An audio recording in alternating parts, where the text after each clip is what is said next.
It is so easy to get distracted as business owners.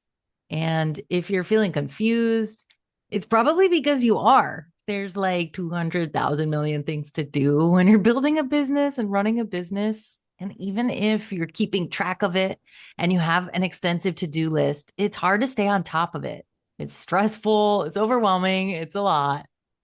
I'm Janae, and in today's episode of Big Bad Marketing, we're talking about the abyss of business ownership and how we stay focused on the main thing, even when there's like 85 tabs open at once. And I'm Brooke, and we are two coaches, marketers, and business owners who help small business owners and side hustlers grow real companies with less than $500 a month for marketing. In this podcast, you'll get strategy, mindset shifts, and actionable tips to build a bigger, badder business without the burnout. Ready to get started? Let's Let's do do this. this. Oh, staying focused. It feels like we live in a world that is constantly fracturing our attention. I mean, you've heard the stats, right? Like make the 6-second videos for social media because nobody can stay focused, right? We have the attention span of a goldfish. And I fight against that so hard every single day. You do. I know that you do with even just like tiny life hack things you do. You're just like, I am not falling prey to it, Yeah. which is great because I appreciate about that it's an active choice. You're aware that that's happening and you're saying no. And what I was going to say before is like, I I fear that people are just slipping into this and I hate to be all what's the word here, like negative and scary. But Existential dread. well, yeah, but like it's like they, quote unquote, whoever they is, are doing it to us on purpose. And there's this big push to like keep our collective attention really limited because if we only have fractional attention and we can't really focus and have deep movement of impactful thought, then we're going to stay unwoke, as the young people say. Uh Yeah. And I mean, yeah, isn't it's it like scary.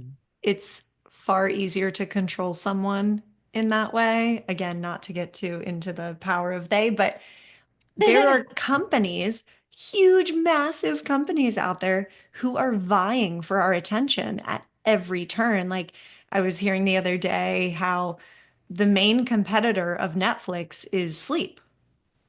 And Oh, wow. is it so when you think Whoa. about it from that perspective, you're like, oh my gosh, if they keep me watching, I consume more, I view more ads, I make them more money. But the second that I turn it off and choose to go to bed, they stop profiting. And it's crazy when you think about it through that lens. Which is also wild because it makes me bring it back to business. Think about their dual business model of like, they're already getting your money. It's sort of like if you're subscribed, you're paying them whether or not you're using the service. It's like a gym.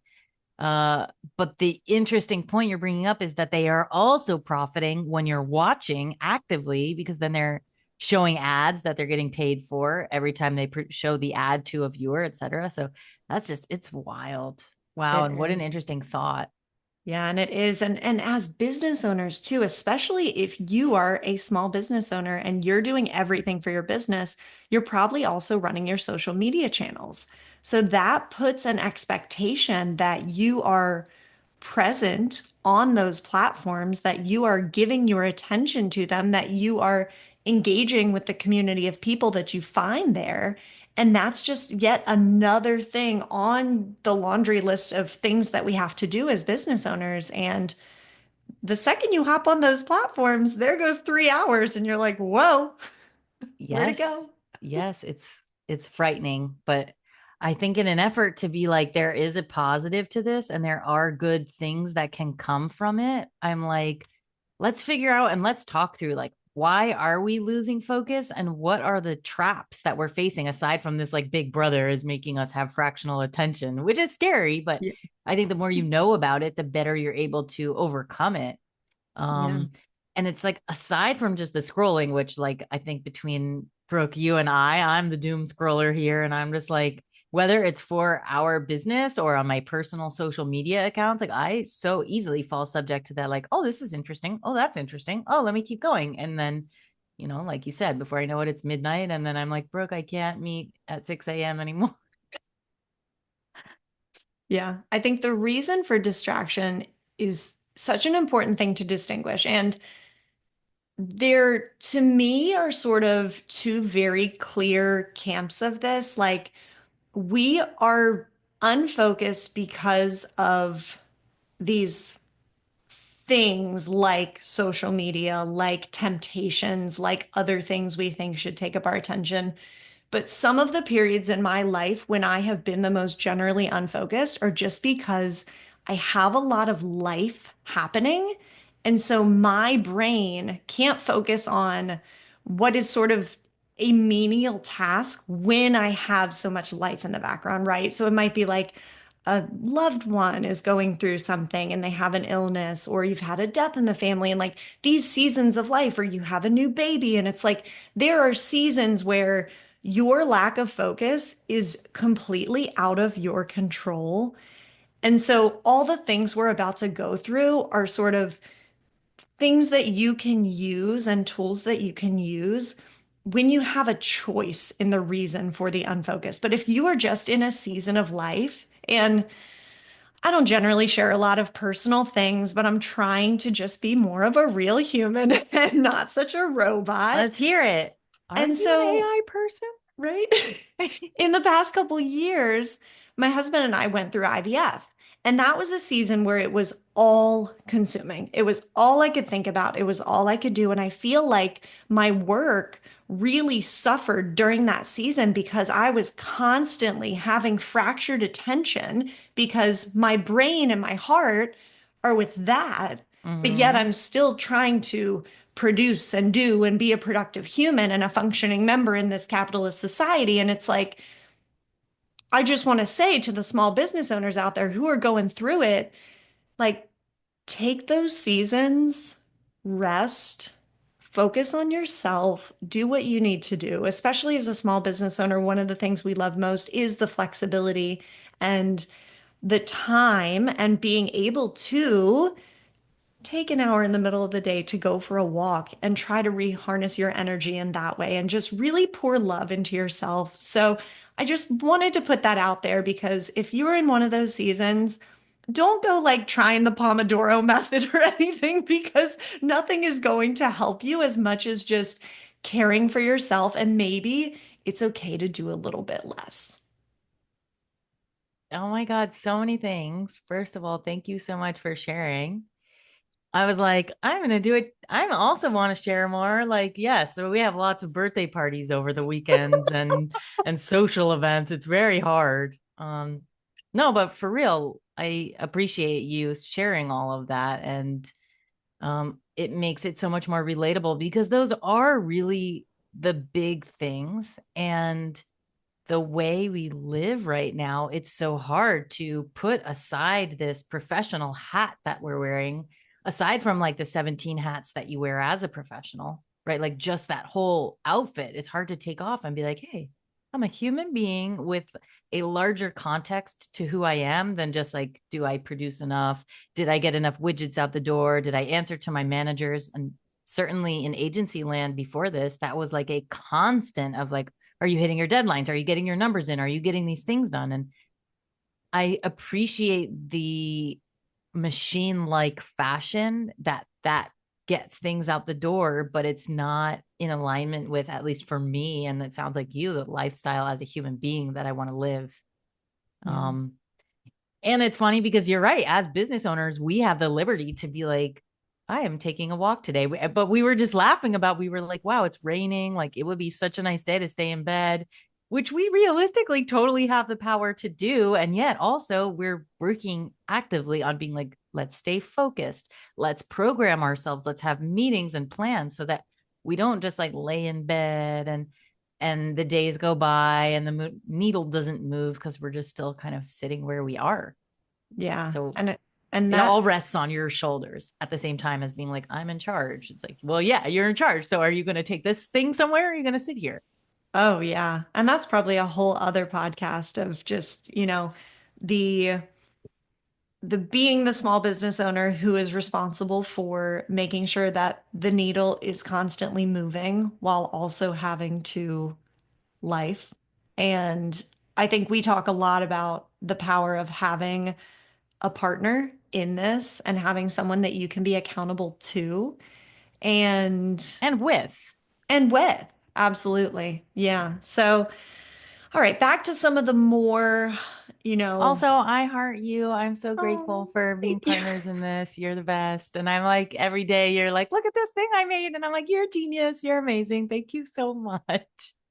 Oh my gosh, I love that. And people are Yeah. probably like, Guys, just stop just stop thanking each other on every podcast episode for how awesome you are." This But is how you build a good business. yeah, there you go. Go get yourself a business partner, but make sure it's the right person because that can go wrong really easily. So you got to find someone who matches your vibes, right? And gives you a Wipes. very vibe-based partnership. So Well, actually, I'm simmering, so people look out for on social media. I'm simmering on an idea for us, which is like everyone says, go make a business with your bestie. And I'm like, no, go make a business with someone that you've never physically met in person before, because that's our story and that's how it's working. but Well, we for have real. met now, but yeah, Right. when all this started, like we were like, okay, on the internet, it's gonna be fine. You're real. Yeah, just find an internet stranger, assume that they're human, and go with it. Yeah. Perfect. Okay, so I love that this happening right now because this is part of what we're talking about in why do we lose focus and how do we stay on task? Because look at us, we're like, yeah, have a business partner, and then we go off in side conversations about like our favorite non-dairy milks. I'm like, this is real. And even if you're on your own, I'm like on my own looking up non-dairy milk options. How Yes. do we stay focused and sort of why are we losing focus? And I've culled it down. I'm going to share my ideas with you of why I think we're losing focus, aside from those way overarching things that you've pointed out. But like in a day to day, here's my thoughts are we're constantly switching tasks instead of just staying in the one task that we set out to do. And we don't actually get the thing done or cross the thing off. We just are like, oh, let me like type a few words here. And it takes a really long time to get into focus on a thing. So if you're only doing a few sentences and then you shift suddenly to a different task, it's going to take you time to now acclimate to that task instead. And you're just like losing, there's a lot of dead time in between.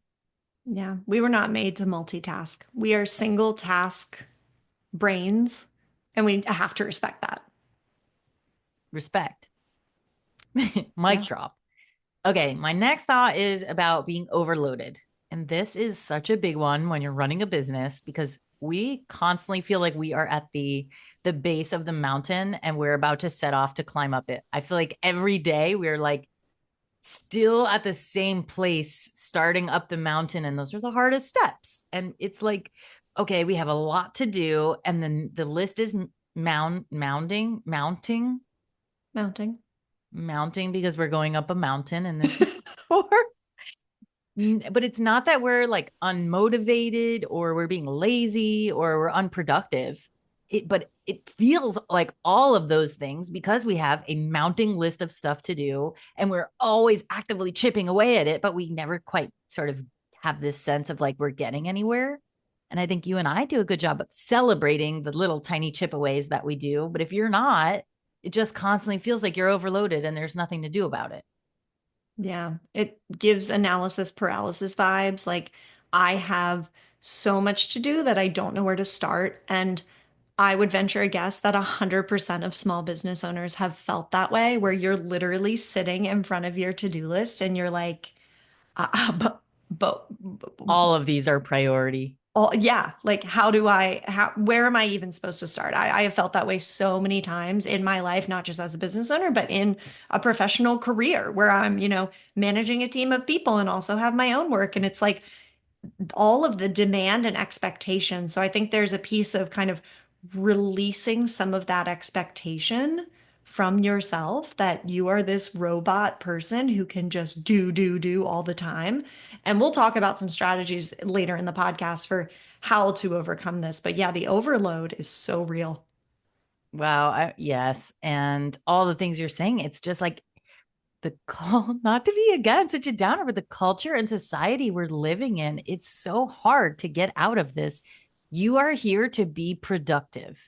And what I'm working on, here's my like being vulnerable. What I'm working on a lot with my therapist on is, and like all my self work is finding a better balance of feeling the value that I bring to the world, not being so related to what I produce.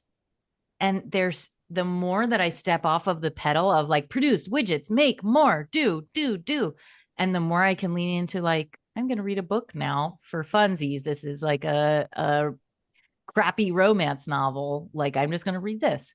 And like I stop doing this and I go do yoga and like I cook a meal and I just really am present with that. The more that I can do that, even though it's still slow drip right now, like the better I am able to show up to this and the more productive this time, focused time actually is.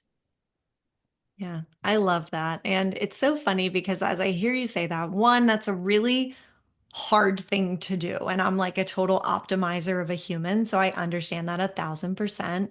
But also, if you asked me about the value of you as a person, the things that I find the most valuable about you have nothing to do with the fact that you're amazing at crafting emails in a brand voice or that you're, an incredible doer of things in this context, but just it's who you are and your essence and the presence that you bring to a Um, situation and your calming nature and like all of the things that I love most about you are really just inherent to your being. And it's so funny how in our own heads we can mess that up and there's sort of a self-acceptance piece of that. So I love that you're doing that. And I love that you're doing that with a therapist because I think that is just so valuable. And that is the work, like the loving ourselves, the acceptance, the being. I told you the other day, I'm reading The Power of Now by Eckhart Tolle. And if you haven't read it, it is so good, but it talks about Genius. presence and being and just how we already are everything we need to be and everything is within us. And yeah, there's so much to that, but yeah, I Reading love that. that Thank you for book, sharing. yeah, thanks for saying all that. It is hard, and I think I'm not the only one, and I know you're saying you have that too, but I think culturally we're like globally Hmm. the the the way the economy works on a global scale, which like is a vibes for me, vibes based thing. Like I have no idea, and I know there's a lot of math involved and stuff, but there is this push of like the more that the GDP and the more numbers that come out like that. So that's how I have grown up in that world and learned to measure myself against like, are the numbers going up? And yeah, the more I can step out of that, the more I'm like, oh, I show up better because I'm more present, because I'm more passionate, because my true essence can come through. And when I'm out of balance, it's totally opposite. Anyways, I'm not trying to get hung up there. Just, yeah, this place be wild and out, this planet and this time we're living in. Yeah. But also, real quick note to our listeners, we love to sort of vibe on things like this. So if you enjoy this, let us know. Drop a Oh yeah. comment on this podcast episode and let us know because if this is valuable and you are finding that this is really relatable and helpful, we love this stuff. So I would love We to want to record relate with more, you. yeah, episodes. And if this is feeling like it is, actionable and tactical in a way that you just needed to hear these things, just let us know. That'd be cool. Well, okay, I was gonna say about the Eckhart Tolle book, The Power of Now, like that, reading that book, you were describing what it's about, which is like how to be present, how to be fully yourself. You already are fully yourself, like allow it. Like reading that book is an exercise of experiencing that. Wouldn't you agree? Like the way it's written, it's like you are being pulled into that. And Oh I'm yeah. feeling like, is this episode also an experience of like the focus piece and how to like allow for focus to come through because you're not being so like, here are the 10 tips for staying focused, which we will provide some tips, but like, I don't know, having a little Yeah. metaphoric experience. Yeah, no, I Okay, totally agree. let's jump through a few more of the reasons I'm like, this is why you might not be focused. And we covered this a little bit, but like accountability. And we are so privileged and grateful to each other that we have that built in layer of accountability added in. But if you're the only one in your business and you're the only one keeping you on task and staying on track and guiding your way, there's a lot of pressure. It can be really confusing and it's hard to stay accountable if it's just you and you're like, I want to stay in bed right now. Even with both of us, I'm like, I could easily be like, can we cancel this morning? I want to stay in bed. Yeah, heard. Okay, shiny object syndrome. This one's huge. And it's like you're building your thing from scratch, and constantly, even if you have a game plan, new ideas show up. And it is so easy to get pulled into the exciting new ideas and jump in on them, even if you already know as you're dreaming them up that they're like bottom of the totem pole, not priorities, not today, due later. Maybe they're due never. Like, so easy to get pulled into shiny objects. And that's another reason that we lose our focus because we just so seamlessly drift off into shiny object land. Oh, yeah. And there's so many shiny objects out there for us to look at and ogle over and want to pursue.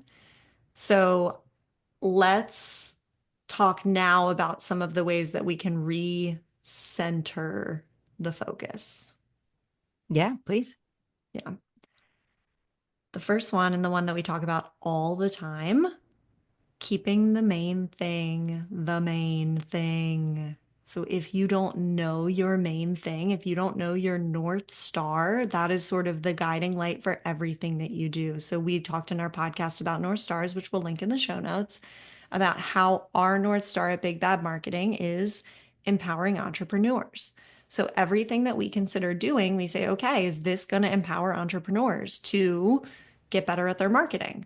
If it is, amazing. That's something that we can put on the list to pursue. But having that sort of guiding light and then always being able to say, what is the main thing that we're working on? And we'll share a few prompts and questions later that can sort of help guide you into that main thing if you're not sure what it is. Oh, yeah. I mean, especially to that point, it's like asking just a simple question is like when you sit down to work, what is my actual goal right now? And if you set out to do just one thing today or one thing in this hour, you're more likely to get that done than if you sit there with your whole list and you take on new tasks as you go.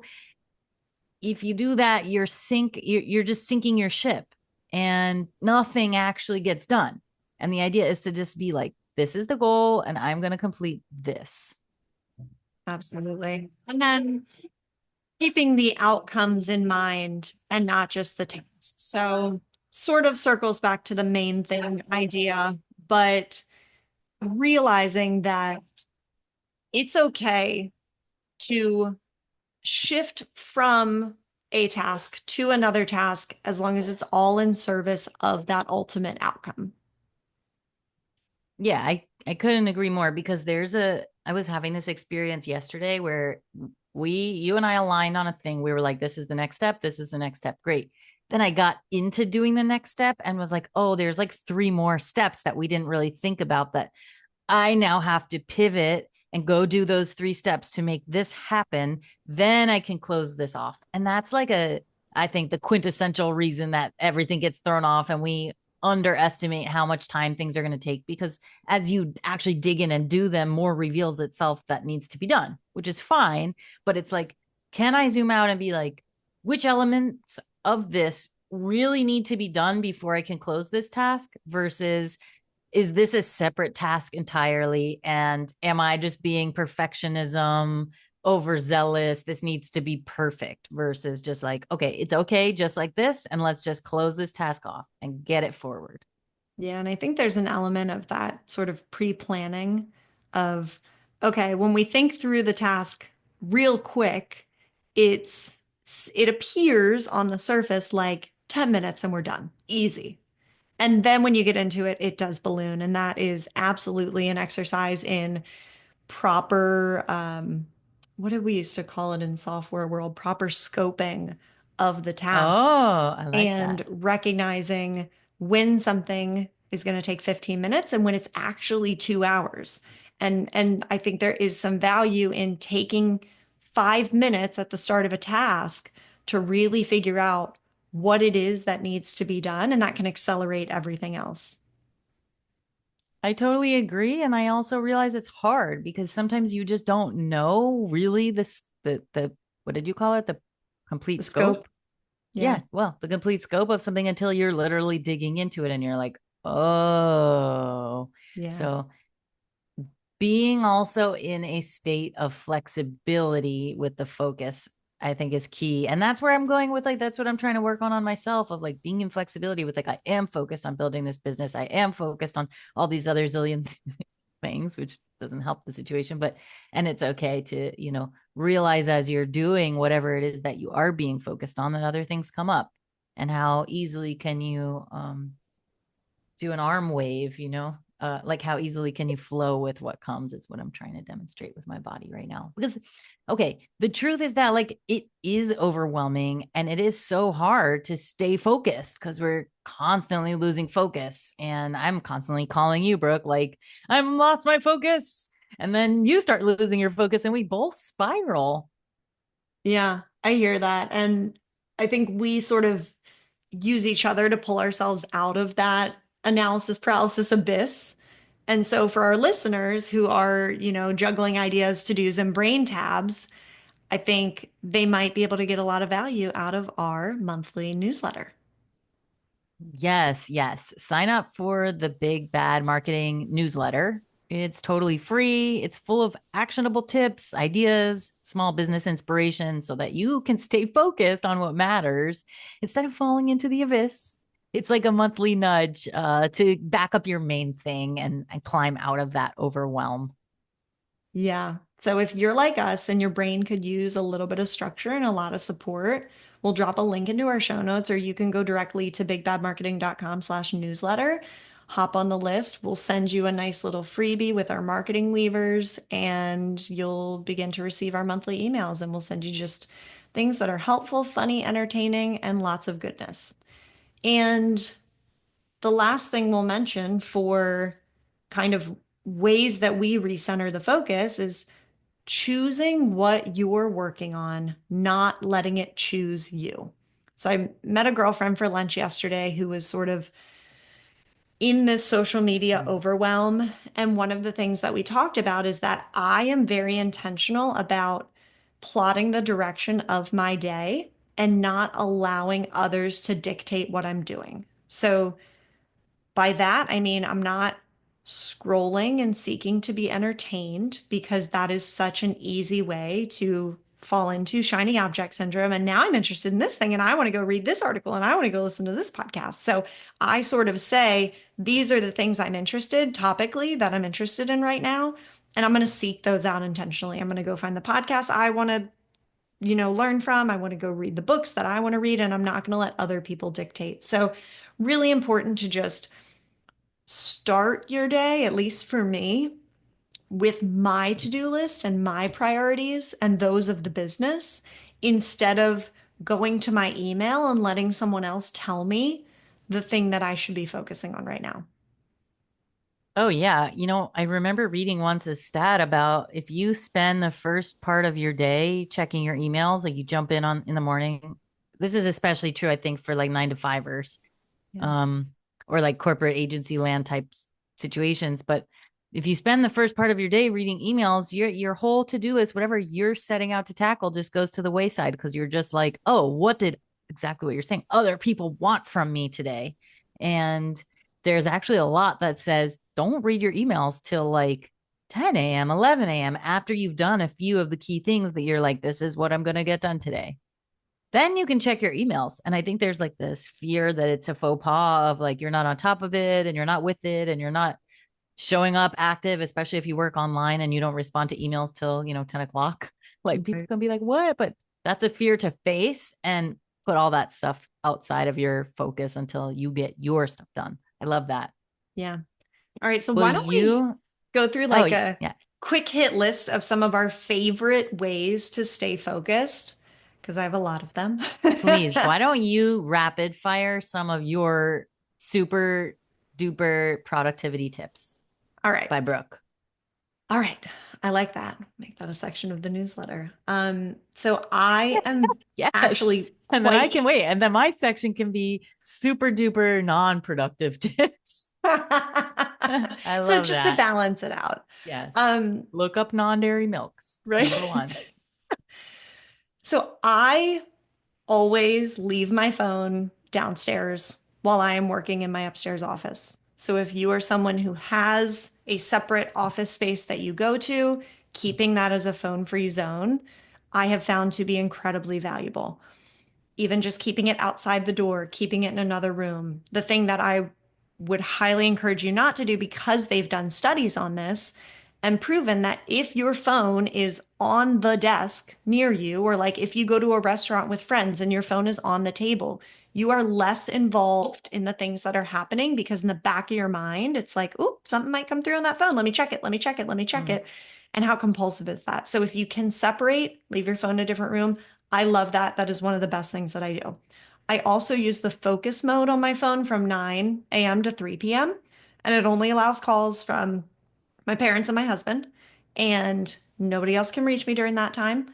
I also try to be very intentional about only picking up my phone when there's something that I want to do. So, for example, I'm using Babbel right now to learn Spanish. So, if I decide that I want to sit down and eat lunch and do my Babbel, then I will open my phone, go directly to Babbel, open it up, and do the thing that I want to do, then put my phone back down. Novel concept. I'm not going to my phone to be entertained. I'm going to my phone to use it for a particular function. I only open browser tabs that I'm using actively. That was a really hard one because I am like a Ooh. thousand browser tab person, like to the point that you can't even see which tab is is where because you can't see the words. And this has been a game changer for me. And it really helps me stay focused. Like we use Trello as a project management tool. So I'll open the Trello board and then the one document that I open from Trello, and that's it. That's all I have up on my screen. And that has been like immensely valuable and helpful. I also create a to-do list every morning. I, for a while, got in the habit of doing like one non-negotiable priority per day. So, like, if I do nothing else and I complete this one thing, that is amazing. I have done the thing.